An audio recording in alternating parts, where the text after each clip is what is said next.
When Marcus Reynolds and his daughter Chloe pulled into the neatly trimmed cul-de-sac of Willow Creek Estates, all they wanted was peace. After losing his wife 2 years earlier to a rare respiratory illness, Marcus had given up his high-profile job in Washington, D.C., and bought this quiet Georgia home to rebuild life for just the two of them. The place seemed perfect. Quiet streets, friendly facades, children riding bikes. But Marcus had practiced law too long not to notice how perfect sometimes meant fake. And Willow Creek, it was polished to the point of obsession. As Marcus shut off the engine, Chloe rolled down her window and frowned.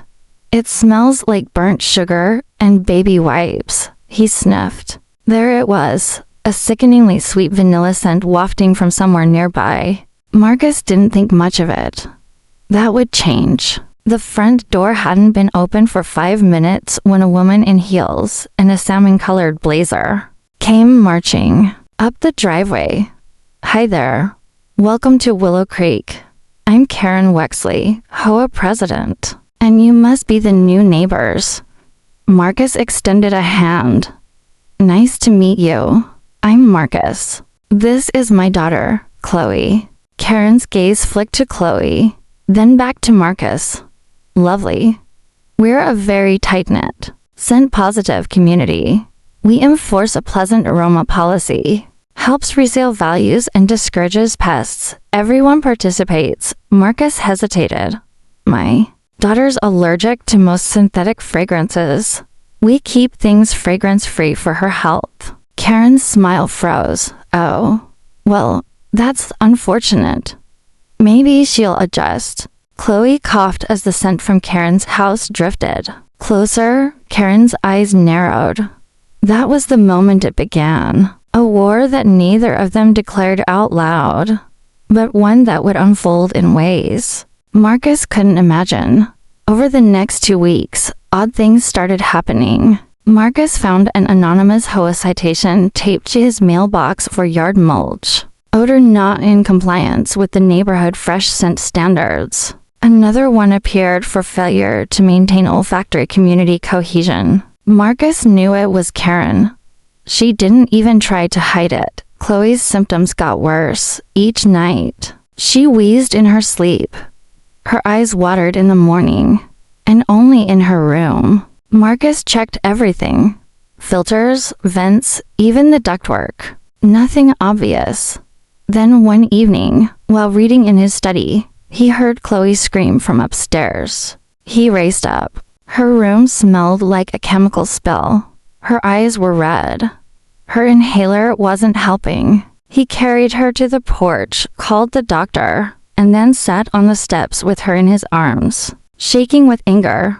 Across the street, Karen stood on her balcony sipping white wine. She didn't wave, but she smiled. That night, Marcus didn't sleep. He set up 2 hidden cameras, one in the backyard, one near the side fence by the HVAC intake. If someone had tampered with their air system, he'd find out. At 2:17 a.m., the first motion alert hit his phone. The footage played back in eerie silence. A figure moved through the shadows near the side fence, a hose in hand. They crouched next to the vent, fiddled, connected something. He rewound. It was Jerry Wexley, Karen's husband, and he was pumping something into their ventilation. Marcus leaned back in his chair, jaw tight. The war was no longer just petty. HOA drama. Someone had just attacked his daughter, and they had no idea who Marcus Reynolds really was. Marcus sat in his darkened home office, only the light from his laptop screen flickering across his face. The footage of Jerry Wexley crouching by the HVAC unit played on loop, frame by frame. The grainy night vision showed a man in slippers, pajamas, and gloves attaching a flexible hose to the air intake that fed directly into his daughter's bedroom. It wasn't just some teenage prank or mistaken landscaping job. This was calculated. This was chemical trespassing. Marcus saved the footage to 3 encrypted drives, uploaded it to the cloud, and emailed a copy to a former colleague in Atlanta, just in case. In the morning, he walked into Chloe's room with a respirator mask and a notepad. She was sleeping in the guest room downstairs. The smell lingered in the air, synthetic, artificial, laced with something bitter under the sugary scent. His environmental law background kicked in. He scribbled down symptoms, timelines, footage logs, airflow direction, and HVAC schematics. By noon, he was on the phone with an independent lab out of Savannah that owed him a favor. I need airborne particulate analysis. Priority rush. Don't ask why. The woman on the other end paused. Is this about what I think it's about? Worse? You'll have the kit delivered by tomorrow. He hung up just as someone knocked at the door. It wasn't the police. It wasn't a neighbor. It was Karen. She stood on the porch with a friendly smile stretched too wide across her face, holding a fresh-baked lemon tart. Thought you two could use some welcome cheer. Marcus didn't speak, just stared. She pushed the plate into his hands. Everything all right? I heard Chloe had a rough night. Marcus cocked his head. Did you? Karen blinked. Oh, word gets around. Small community. I never told anyone. Silence. Karen's eyes flicked toward the cameras mounted discreetly above the porch. She masked the hesitation quickly. Well, I hope she feels better. Kids are resilient. He closed the door on her mid-sentence. Upstairs, he reviewed the footage again. One thing stood out. Jerry hadn't used a flashlight. He moved like someone familiar with the layout, like someone told exactly where to go. Karen wasn't just aware. She planned it. That night, Marcus called in backup. Patel, the electrical engineer from 2 houses down, owed him for helping get his solar panels approved through the HOA 6 months ago. Bonnie from across the street, the true crime podcaster, was intrigued the second she heard hidden chemical device. And Dave, the retired Marine with a parrot named Murphy, had long suspected the HOA was running psychological ops. The 4 met in Marcus's garage with blueprints, fans, duct tape, and 3 motion-triggered scent monitors that Patel jerry-rigged from old smoke alarms. We're gonna bait her, Marcus said. Bonnie grinned. You think she'll try again? She thinks she got away with it. That's exactly when people get sloppy. They sealed the vents to the guest room and set up decoys in Chloe's actual bedroom. They filled the room with humidifiers to simulate someone sleeping, and left a teddy bear near the window with a blinking light inside, just enough to suggest movement to anyone watching. From the Wexley's upstairs window. At 1:49 a.m., Chloe slept peacefully downstairs. Marcus and Dave monitored the screens, and Patel stared at the monitor's chemical sensors like it was the Super Bowl. Then a light blip flashed red. Motion detected. East vent. Another ping. Synthetic compound detected. Traceable ester group. Same sweet profile. On the camera feed, Jerry was back. Only this time, Karen stood behind him, arms crossed, whispering instructions. She was watching, supervising. Marcus didn't move, didn't call out. He just hit record on every single device. Karen and Jerry turned and slunk back into the shadows. By 3 a.m., the readings matched the ones from the previous incident. Marcus had the timestamps, the video, the chemical trace, and 2 witnesses with professional credibility. By 6 a.m., the sample kits were en route to the lab. And by 9 a.m., Marcus had already drafted the first of 3 formal complaints. 1 for the HOA violations, 1 for the EPA, and 1 directly to the county health department. He wasn't just going to expose Karen. He was going to bury her entire empire in paperwork and truth. Because she had crossed the one line you never cross. She hurt his kid, and she thought she could get away with it. Marcus didn't believe in coincidence. So when 3 separate neighbors casually mentioned in the same day that the HOA is thinking about revising community scent rules, he knew Karen was panicking and trying to get ahead of something she could feel was about to blow up. She had no idea just how much she'd already lost control. The morning after he collected air samples and surveillance footage of Karen and Jerry's second chemical stunt, Marcus printed 12 copies of a document titled Petition for Emergency Board Review of HOA Misconduct. He didn't distribute it yet, not until everything lined up, but the mere act of printing it gave him a strange calm. Then came the knock on his door. He opened it to find HOA Vice President Martin Blevins, red-faced, out of breath, holding a manila envelope. "Can we talk?" Martin asked, glancing nervously back toward the street. Privately, inside, Marcus offered coffee, but Martin declined. The envelope sat on the table like a live grenade. "Karen told us you've been harassing her. She wants a formal hearing about your behavior," Martin said, avoiding eye contact. Marcus let the silence hang for a full 5 seconds. Then he pushed a flash drive across the table. "Watch this," he said. Martin plugged it into his tablet. The footage played, Jerry connecting the hose to the HVAC, Karen whispering orders, sensor readings spiking, Marcus narrating like a lawyer presenting to a jury. When it ended, Martin sat very still. "That was taken 3 nights ago," Marcus said, "but there's more. I have hard data, chemical reports incoming, timestamps, witness affidavits, and a running log of every bogus citation Karen has filed since we moved in, all stored in 5 locations." Martin blinked. You were a lawyer, environmental litigation, lead counsel on the Culverton air poisoning case. Ever hear of it?"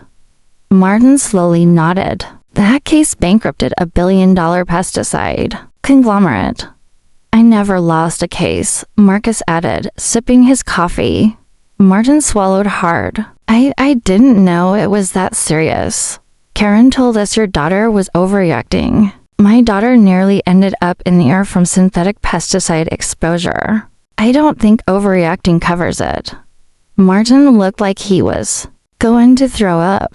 "She dragged us into this. She told us to issue citations, backdate warnings, said it was a containment strategy.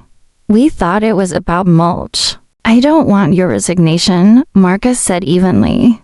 "I want your cooperation. If you help me call an emergency vote, and this goes public, you'll look like a whistleblower.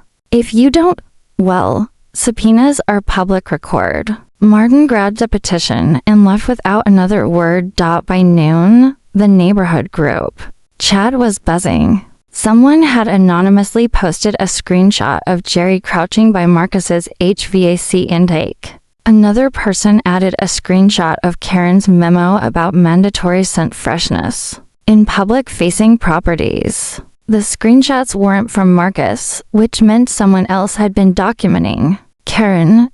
Then came the video, a 30-second clip of Chloe's teddy bear blinking in the window, followed by the thermal camera view of Jerry hooking up the hose, followed by Karen mouthing the words, "Just like I told you," set to ominous piano music, and posted by Bonnie, the true crime podcaster. The caption read, "HOA presidents scent war caught on camera. You won't believe what they pumped into a kid's room." The clip racked up over 20,000 views in an hour. A local news outlet reshared it. Karen was no longer in control of the narrative. She fired off a desperate all-neighbors email that read more like a threat than an apology. "We've all made sacrifices to keep Willow Creek Estates beautiful and fragrant. Do not let lies from unverified sources divide us. Scent harmony is key to our community's values." It only made things worse. By dinner time, 3 neighbors had taken down their HOA proud signs. Bonnie posted a new video titled "Why My HOA President Might Be Breaking Federal Law." Chloe was invited to guest star and tell her story. But Marcus said no, not yet. They weren't at the finish line. Not until the results from the lab came back.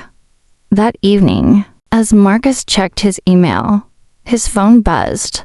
Analysis complete. Confirmed chemical agent, chlorpyrifos, concentration above residential exposure limit. Banned substance for indoor use. Contact authorities. Marcus exhaled slowly.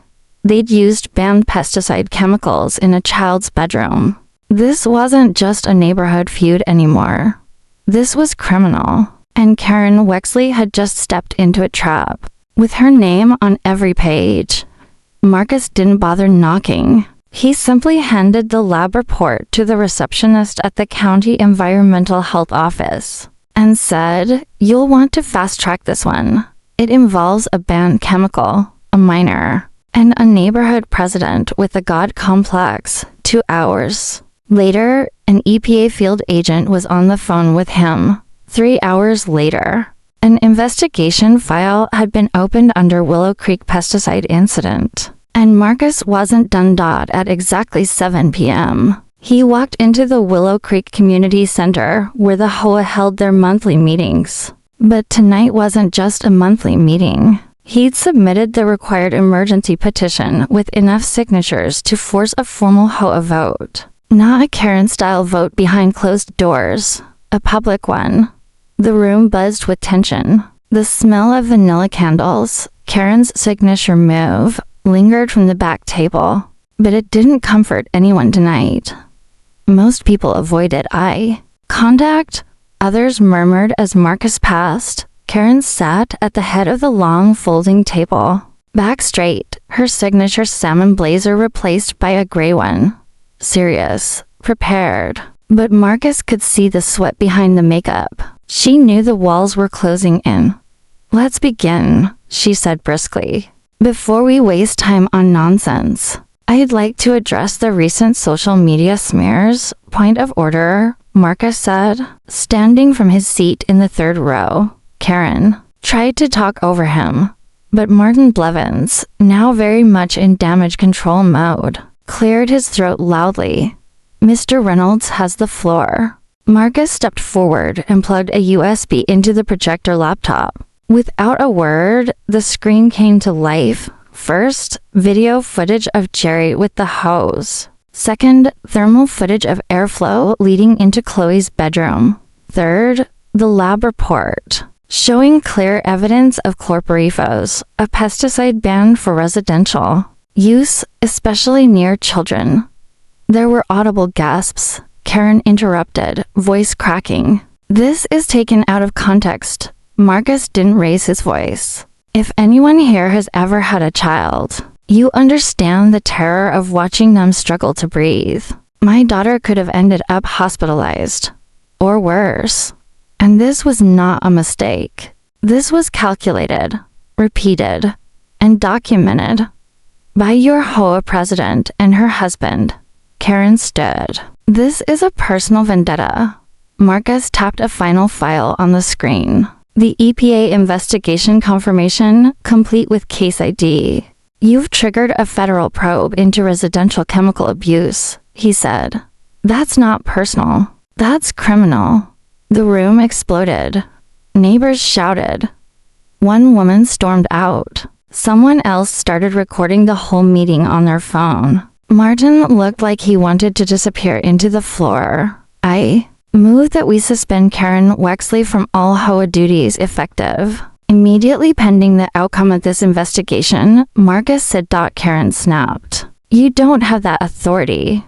But then Bonnie stood up. Seconded. Dave, from the back row, added, thirded. And then the hands went up. One after another, dozens. It wasn't even close. Karen's face collapsed into a strange mix of rage and disbelief. For years, she'd controlled this place through passive-aggressive fear. But tonight, the spell had broken.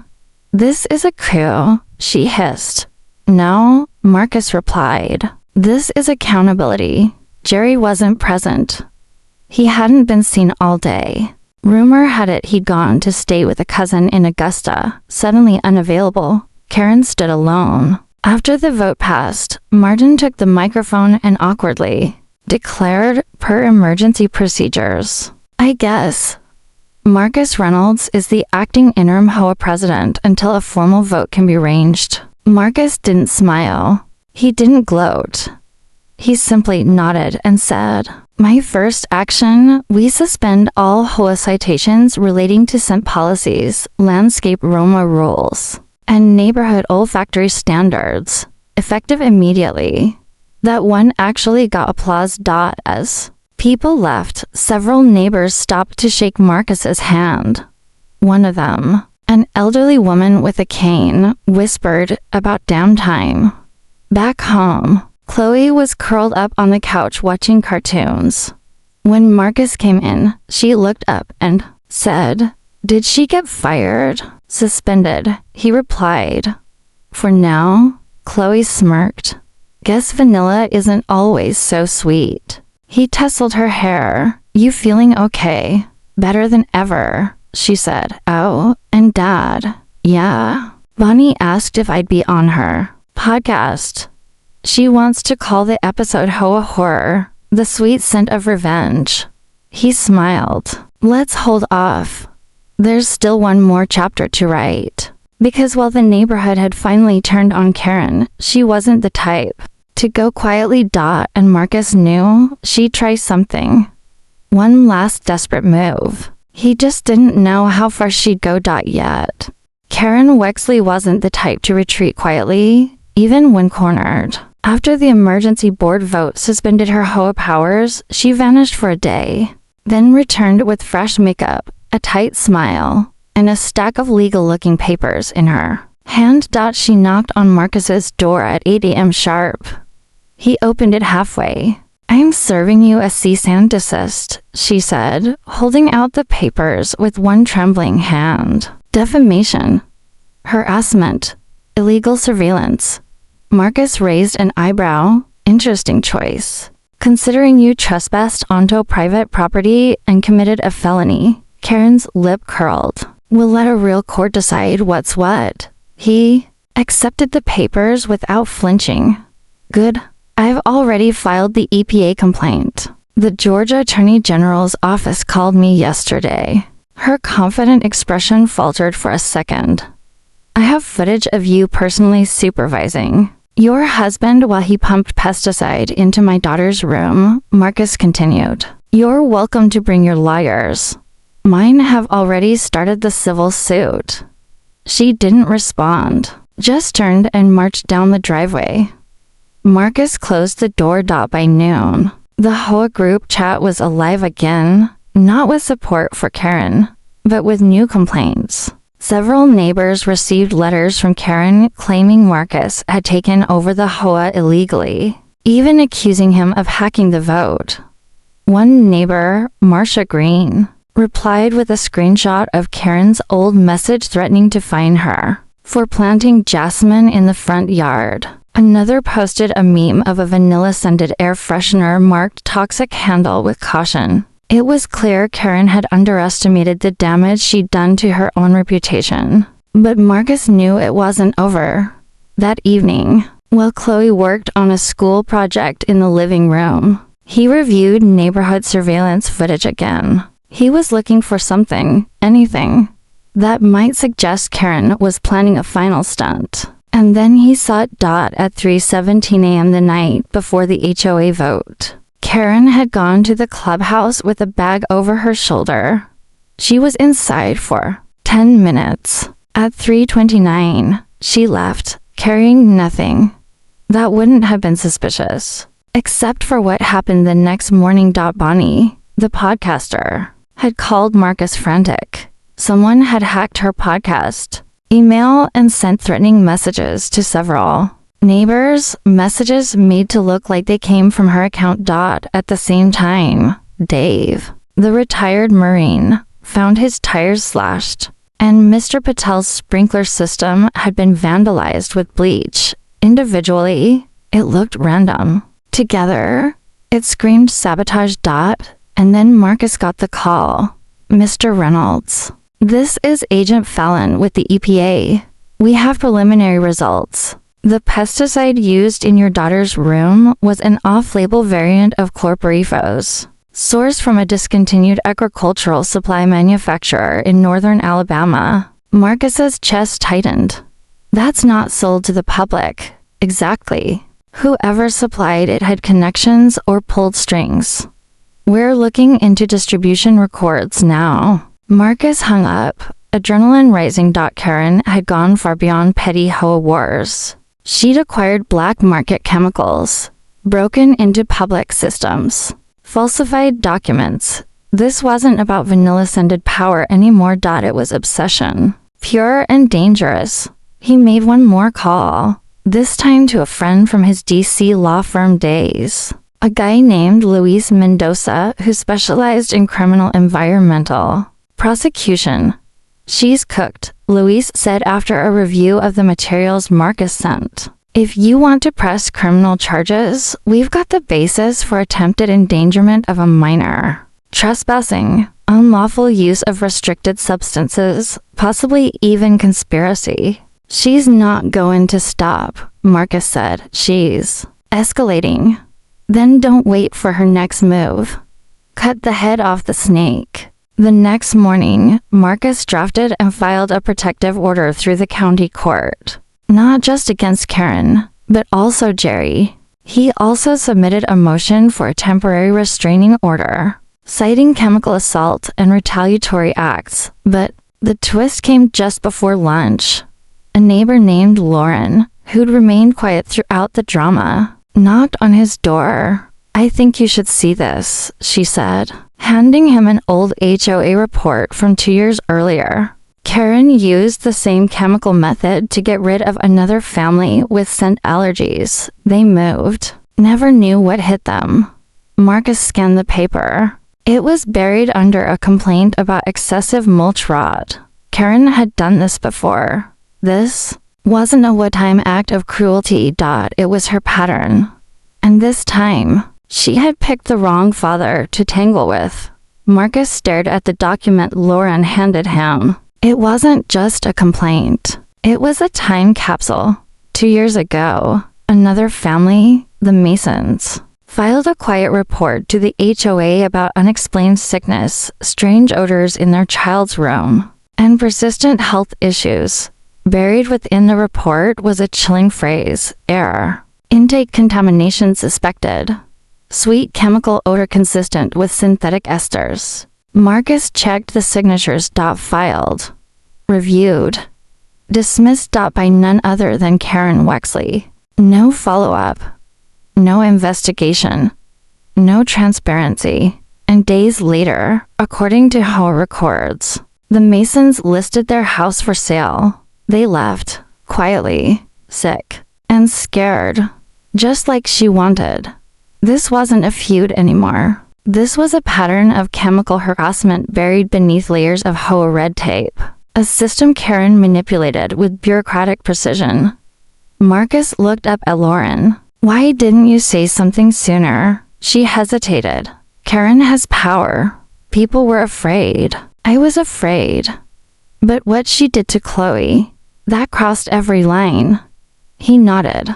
Thank you. This helps more than you know. By the next morning, Marcus had compiled a dossier, 43 pages long. It included footage of Jerry tampering with his hoakaren supervising the chemical release, the lab analysis showing banned pesticide deaths, previously buried Mason complaint news statements from 4 neighbors claiming similar mysterious scents, followed by sudden health symptoms. Formatted everything, watermarked it, and sent a digital copy to 3 places. The Epith County District Attorney's officia, major investigative journalist in Atlanta who had once quoted him in a pollution trial. Then he waited. He didn't have to wait long. By 4 p.m., the HOA group chat erupted. Someone had leaked the full PDF, complete with exhibits, and titled it, The Wexley Files. HOA horror hidden in plain sight.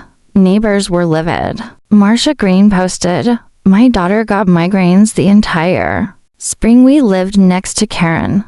We just thought it was pollen. It stopped the day we moved away. Dave posted a photo of his parrot Murphy next to a sign that read HOA equals hazardous olfactory abuse. And then the call came. Mr. Reynolds, said the voice on the other end. This is Deputy Langston with the County Sheriff's Department. We've reviewed the material and are coordinating with the EPA. We're issuing a warrant for environmental endangerment, aggravated trespassing, and unlawful use of restricted chemicals. Marcus leaned back in his chair. Karen Wexley and her husband will be served tomorrow. But Karen wasn't done just yet. That night, while Marcus and Chloe were watching a movie, the doorbell rang. He opened the door cautiously. No one was there. Just an envelope on the doormat. Inside, a flash drive, labeled in thick black Sharpie. Watch this. He loaded it onto a quarantine laptop. It was a recording, clearly shot on a phone, of Karen in her living room, crying. I made a mistake, she said to the camera. It wasn't supposed to go this far. Jerry said it would dissipate. We didn't mean to hurt her. Then her tone shifted. But you came into my neighborhood, my world. You thought you could tear it down because you're some fancy lawyer. You think you're better than us. You're not. The video ended with Karen walking up to the camera and whispering, You may have started this, but I'll finish it. Marcus sat still. It wasn't a confession. Not exactly. It was something darker. Desperation boiling over into delusion. She knew the end was near. He called Bonnie, who immediately offered to feature the audio on her podcast. Not yet, Marcus said. Let's wait till the charges land. And land they did. The next morning, two unmarked vehicles rolled into Willow Creek. Officers escorted Karen and Jerry out in handcuffs while half the neighborhood stood outside, watching in stunned silence. The vanilla-scented candles still flickered. Behind her windows.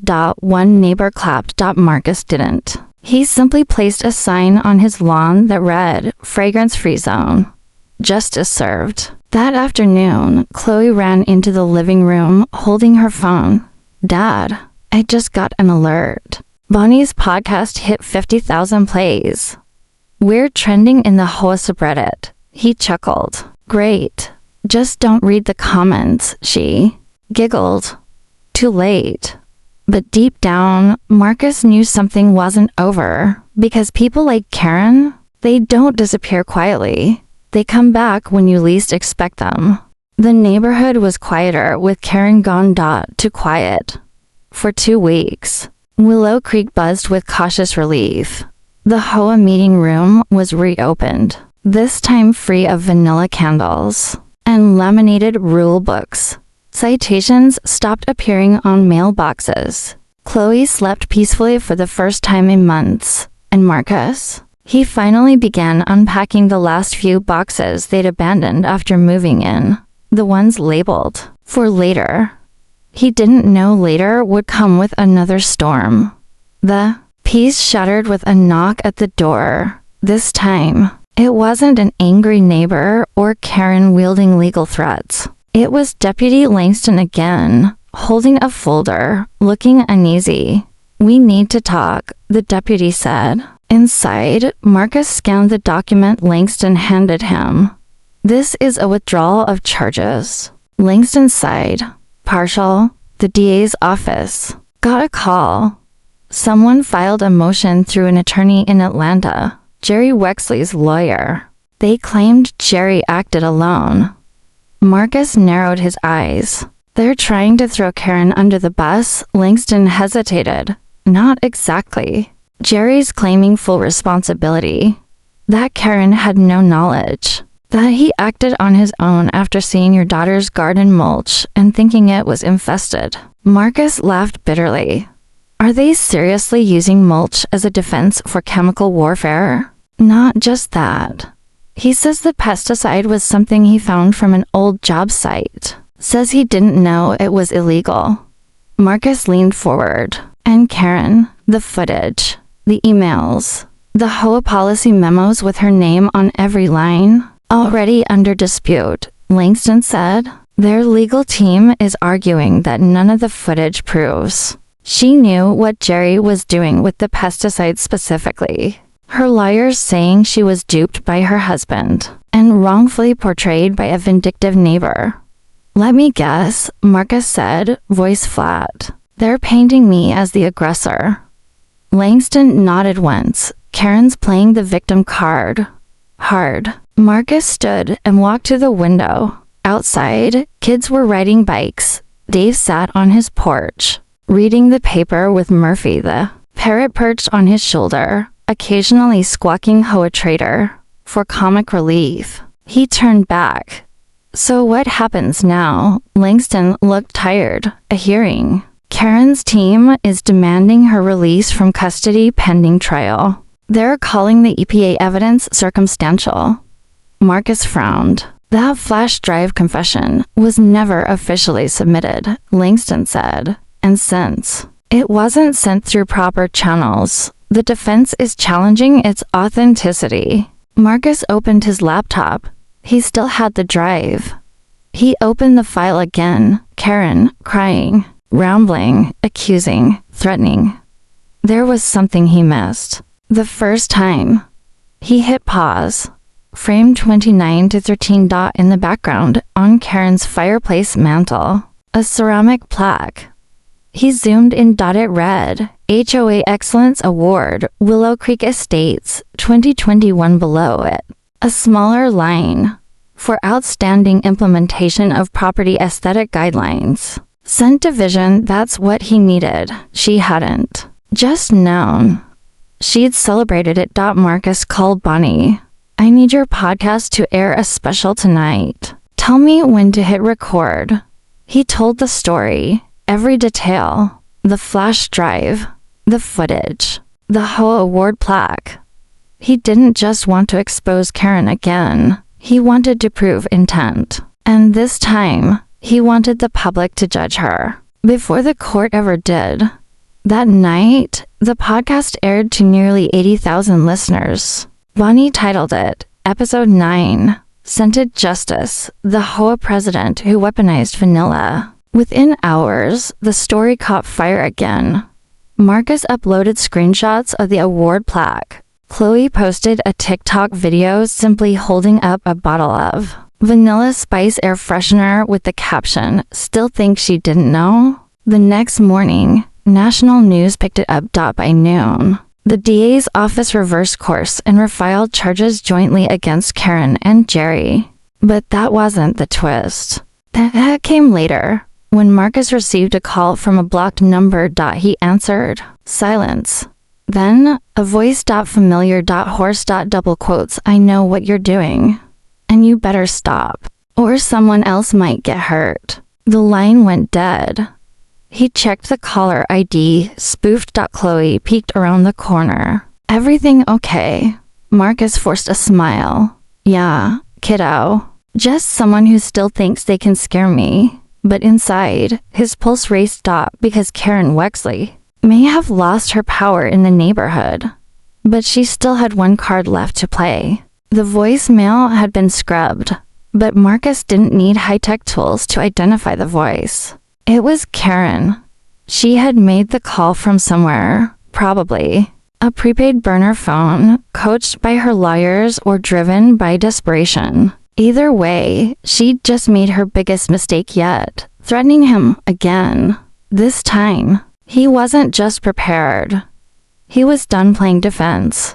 The next morning, Marcus filed a motion to submit new evidence, the audio recording paired with the time-stamped metadata from his phone log. With the ongoing federal charges and growing media attention, the court approved it within hours. Karen's victim narrative began to unravel.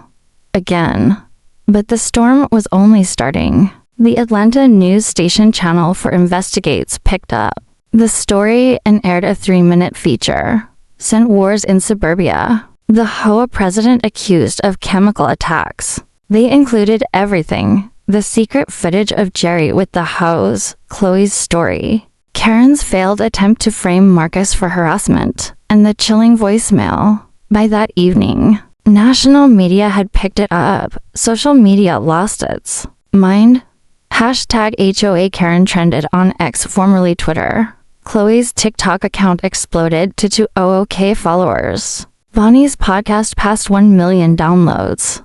But Marcus wasn't interested in likes or followers. He was interested in the courtroom dot, and that day had finally come. The preliminary hearing was open to the public, and half of Willow Creek showed up. Karen arrived in a conservative navy blue dress, trying to look fragile and misunderstood. Jerry followed behind, eyes on the floor, hands cuffed at his sides. Chloe clutched Marcus's hand as they walked in.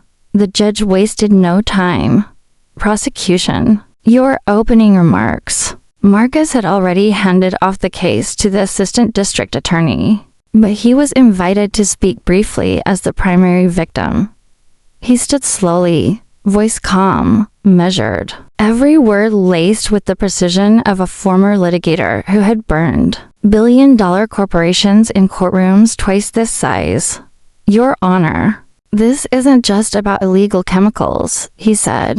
This is about power, the abuse of it. It's about a woman who used her position to target, isolate, and endanger those who didn't fall in line with her fantasy of control. He paused. She didn't just try to run us out. She attacked a child, my child, with a banned pesticide, pumped directly into her room in the middle of the night. Not once, twice, all while smiling from across the street. He looked straight at Karen. She thought I was just another dad trying to protect his kid. What she didn't know, and what she regrets now, is who I am. Then he sat down. Karen's attorney stood next. Your Honor, we maintain that Mrs. Wexley had no knowledge of her husband's actions, but the judge raised a hand. I have read the EPA report, seen the footage, and heard the voicemail. Unless you're about to introduce something wildly exculpatory, I'm moving this to full trial. And with that, Karen's final move, the last desperate lie, the fake Innocence Act, folded like a wet paper bag. Jerry turned toward Marcus. During recess, she told me it was just to scare you. He muttered. She said Chloe would be fine. Said it was low dose, that it'd just smell weird. Make her uncomfortable. Marcus didn't flinch. You put poison in a child's room. No matter who told you to, you did it. The judge ruled that both Karen and Jerry would stand trial jointly for environmental endangerment, reckless chemical exposure, conspiracy, and criminal trespassing. Karen tried one last time to speak to Marcus in the hallway. He didn't stop walking. She shouted after him, you ruined everything. I built that community. You think they respect you. You're just a stepping stone. He turned once. Briefly, no. I'm a brick wall. And you ran face first into it. The next month, Karen pled no contest to avoid a full-blown jury trial. Jerry followed.